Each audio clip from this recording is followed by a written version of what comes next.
আপনাকে একটা প্রশ্ন করব, পুরুষরা বাঁকা জাত না নারীরা বাঁকা জাত? হ্যাঁ, একটু ভালো করে বলবেন। নারীকে বাঁকা করে সৃষ্টি করেছেন কে? এটা কি আমার কথা না আল্লাহর কথা? এবং বলেছেন মুহাম্মদ সাল্লাল্লাহু আলাইহি ওয়াসাল্লাম, খুলিকাত মিন দিলাইন, মেয়েদেরকে সৃষ্টি করা হয়েছে বাঁকা হাড়ে। কি হাড়ে? বাঁকা হাড়ে। সোজা করবেন, ভেঙে যাবে।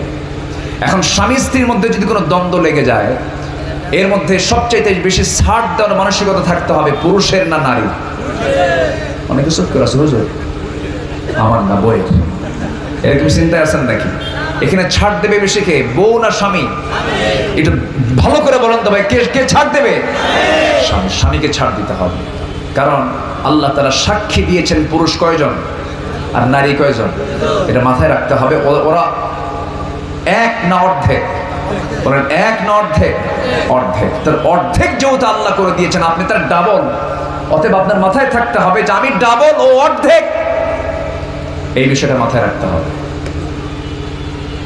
আপনাকে ধৈর্যের পিরামিড হতে হবে। পরিবারটাকে সাজানোর জন্য আপনাকে ধৈর্যের পাহাড় হতে হবে। আমার নবীজি একদিন বসে আছেন। আমার নবী কি এক বউ না একাধিক বউ?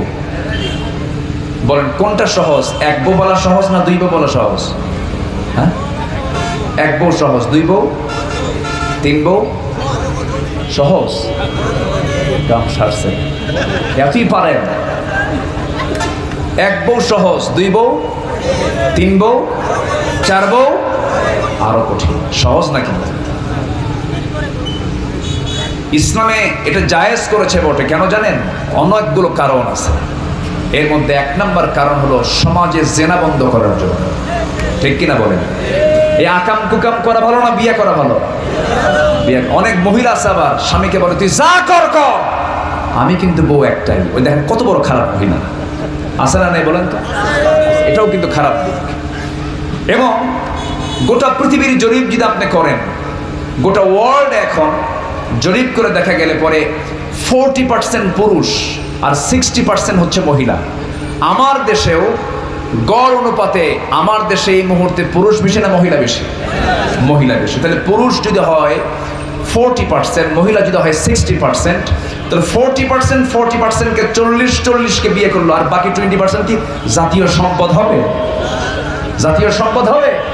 তাহলে ইসলাম যে বিধান দিয়েছে, সেই বিধানের মধ্যে অবশ্যই বিশ্বজনীনতা, ভারসাম্যপূর্ণ অবস্থান ইসলামে আছে না নাই? এমনি আল্লাহ তাআলা এগুলো বলেন নাই। যারা এগুলো বলে না বুঝে না জেনে বলে এই সমস্ত কথা বলবে। সম্মানিত ভাইয়েরা, আমার নবীজির সামনে 4 স্ত্রী বসা। কয় স্ত্রী? 4 স্ত্রী। আমার নবীজির সামনে 4 স্ত্রী বসে রাসূলকে লক্ষ্য করে বলছেন, ইয়া রাসূলুল্লাহ, আমাদের 4 জনের মধ্যে গন্ডগোল হয়েছে। কি গন্ডগোল? আপনি কাকে সবচেয়ে বেশি ভালোবাসেন?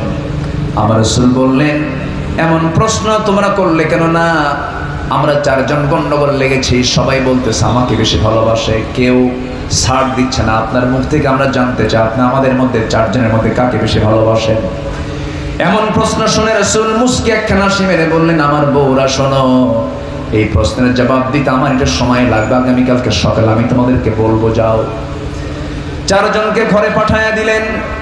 অন্ধকার যখন হয়ে গেল, প্রথমে আম্মা জান আয়েশার ঘরে ঢুকে বলছেন, আয়েশা, আমি তোমাকে দারুণ ভালোবাসি। হাতের মধ্যে তিনি মোট 8টা খেজুর নিয়েছেন, 2টা করে প্যাকেট করলেন। 2টা খেজুর আম্মা জান আয়েশার হাতে দিয়ে বলছেন, আয়েশা, আমি তোমাকে খুব ভালোবাসি, তোমাকে 2টা খেজুর দিয়ে গেলাম, আর তোমাকে বলে যাচ্ছে আমি যে তোমাকে সবচেয়ে বেশি ভালোবাসি, এই কথা যেন অন্য কোনো বইয়ের কানে না যায়। দ্বিতীয় স্ত্রীর ঘরে গিয়ে কি কথা বললেন, তৃতীয় স্ত্রীর ঘরে গিয়ে কি কথা বললেন, চতুর্থ স্ত্রীর ঘরে গিয়ে কি কথা বললেন। চলে আসলেন। পরের দিন সকালবেলা বুক ভরা আশা নিয়ে 4 জন স্ত্রী নবীর সামনে খাড়া হয়ে গেছেন। নবীজি মুস্কি মুস্কি হাসতেছেন।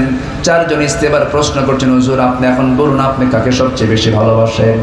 রাসূল বলেন, শোনো, আমি যাকে গত রাত্রিতে লুকায় লুকায় 2টা খেজুর দিয়ে আসছে, আমি তাকেই সবচেয়ে বেশি ভালোবাসি। যা,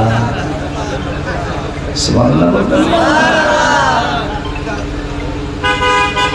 ব্যালেন্স, ধৈর্য, ম্যারেজ লাইফ, ম্যানেজমেন্ট থাকতে হবে। বিয়ে আগে না ধৈর্য আগে?